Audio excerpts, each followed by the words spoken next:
The first piano was invented almost entirely by one man, Bartolomeo Cristofori. Cristofori had been appointed in 1688 to the Florentine court of Grand Prince Ferdinando de' Medici to care for its collection of musical instruments. A 1700 inventory of Medici instruments mentions an arpicimbalo, or an instrument resembling a harpsichord, newly invented by Bartolomeo Cristofori, with hammers and dampers, 2 keyboards, and a range of 4 octaves. The poet and journalist Scipione Maffei named Cristofori's instrument a gravicimbalo called piano-forte. Harpsichord was soft and loud.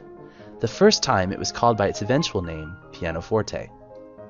A contemporary inscription by a Florentine court musician, Federico Meccioli, notes that the arpicimbalo del piano-forte was first made by Cristofori in 1700, giving us a precise birth date for the piano. Today, only 3 pianos by Cristofori survive. The oldest surviving piano, built in 1720, is part of the permanent collection at the Metropolitan Museum of Art in New York City. It is a single keyboard with no special stops, like the Italian harpsichords of the day. The keyboards of the other 2 surviving pianos by Cristofori can be shifted slightly so that only one of the 2 strings of each pitch will be struck, thereby quieting the entire instrument.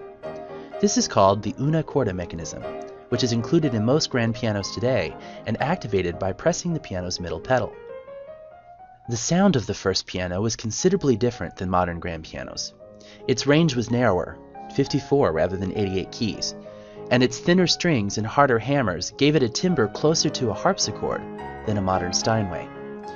The following sample performance is played on a replica of the Cristofori piano. This piano, built in 1995, is currently on display at the Hamamatsu Museum of Musical Instruments in Japan.